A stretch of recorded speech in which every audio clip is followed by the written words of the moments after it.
Sherlock. So, you continue to pursue the imaginary. I had hoped you might have got all this out of your system by now. Mycroft, what are you doing here? Get out of my house. It's my house, actually. I've come to bring you back. I have no interest in returning, let alone with you.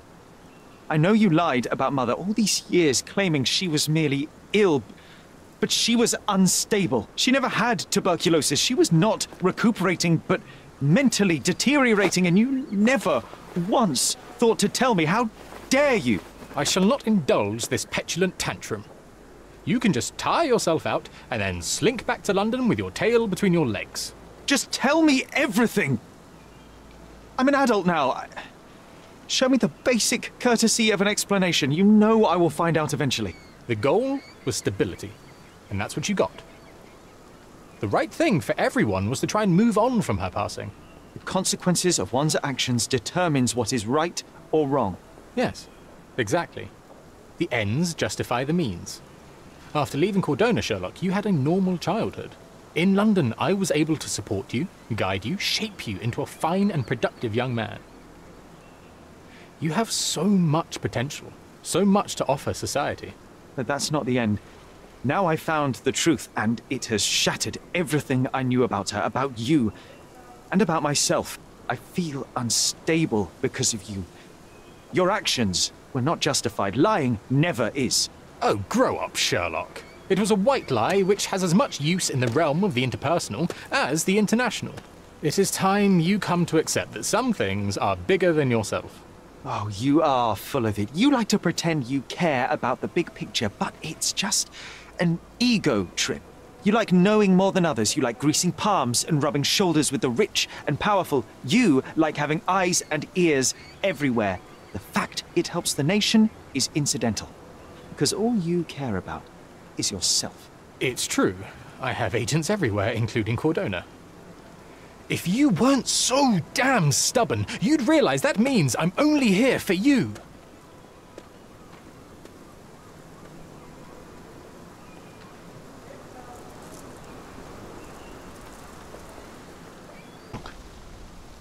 Sherlock, can you hear me? Come on, wake up.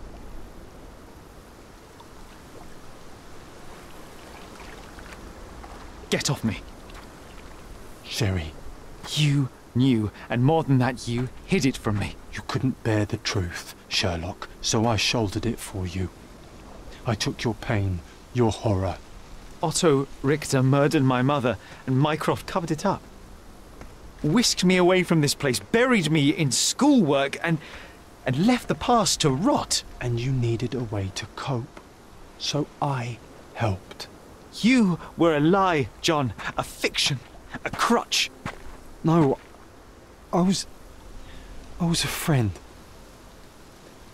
Sherlock, please. Sherlock, What? are you okay? I don't know. I told you not to come, Sherlock. Where is he? Who? Your friend, John. He's beside you. Was all this worth it? Is he worth it? Why is he here? I think, in his own way, he was trying to protect me. A truth I couldn't bear. But now I must face it.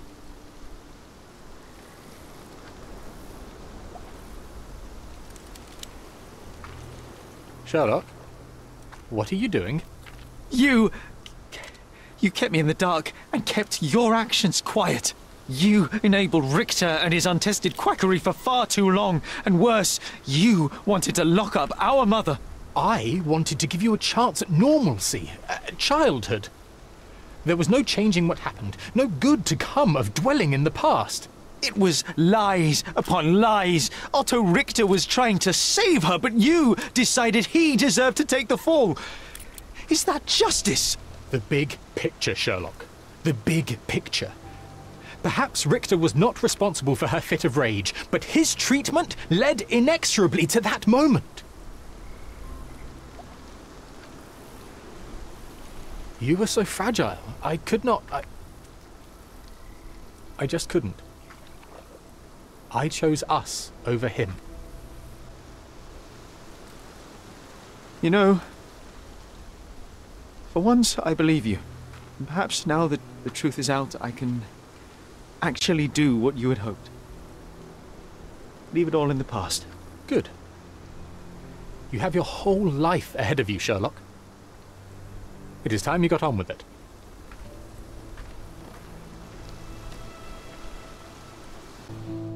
My brother returned to London soon after our disagreement. He enrolled at Cambridge University, but attends only the rare classes that hold his interest. I hear he took employment at a hospital laboratory, obsessing over his experiments.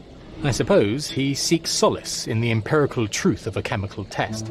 I am afraid for him. His evenings are spent alone, solving citizens' menial mysteries to pass the time. And I suspect he is growing paranoid.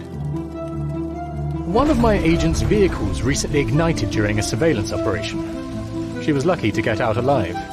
There is only one man who could orchestrate such a feat. Or perhaps two.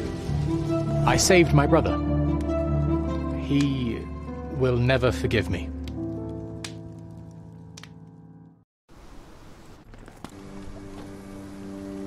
Are you all right?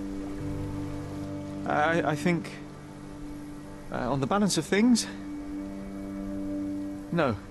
That is good news. To be unaffected by today's events would place you in a different pathology entirely. Your time on Cordona is over, Sherlock. Tomorrow we shall board a vessel back to London, and all this, it stays here. He's gone, Mycroft. I needed to take control.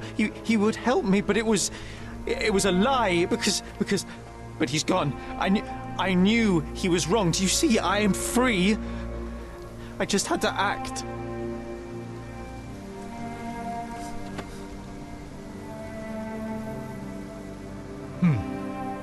Yes.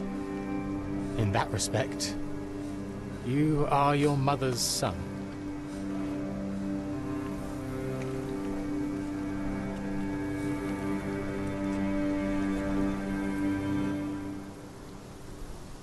There is only one thing to be done. What are you talking about? To expect adherence to the principles of truth and justice, but to fail to hold oneself likewise accountable, it would be hypocrisy. My mother died by my hand. I must turn myself into the authorities and face the consequences of my actions. The consequences of your actions? You were a child. She did this to you, not you unto her. You are throwing your life away in an act of moralistic vanity. Think of all you could accomplish for our nation. This is where we differ, Mycroft. To you, the ends justify the means. To me, the means have decided the end. The truth is the truth. Fine, Sherlock. Walk yourself into the police station and pray those men you oft embarrassed hold no grudges. If you're lucky, they'll simply exile you. If not, I'll see you in 20 years.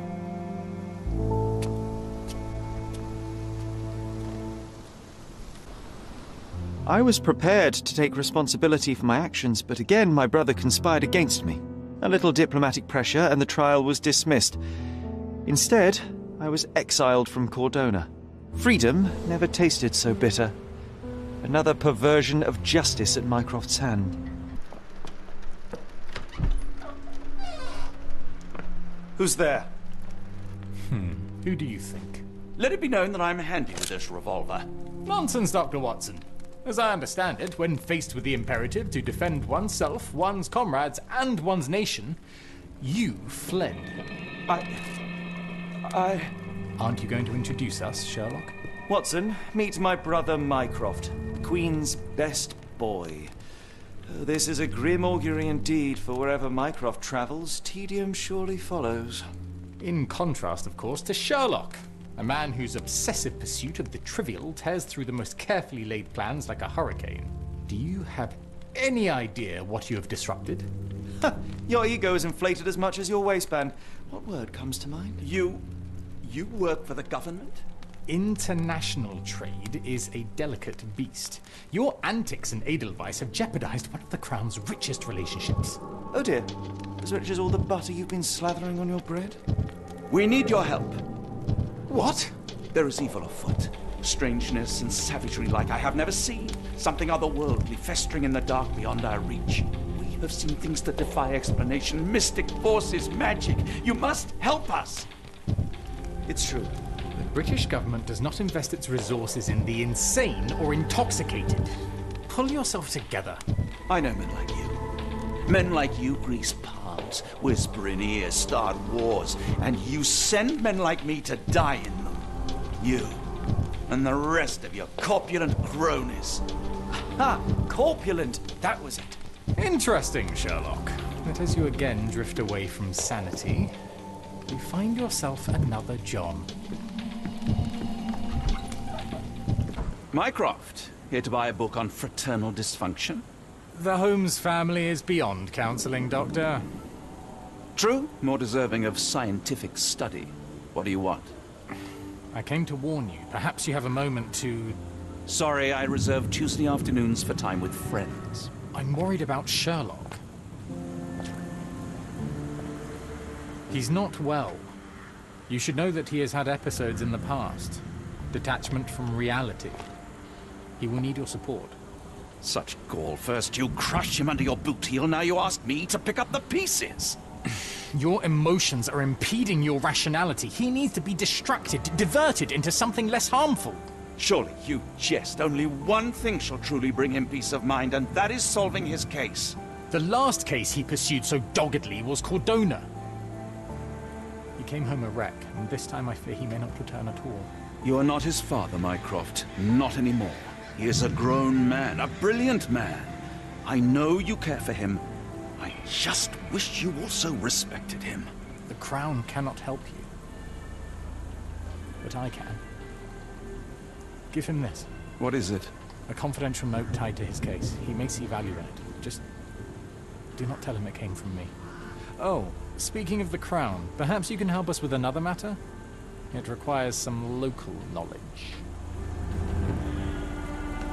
I'm all ears. For your eyes only. Here is a folder with all the details.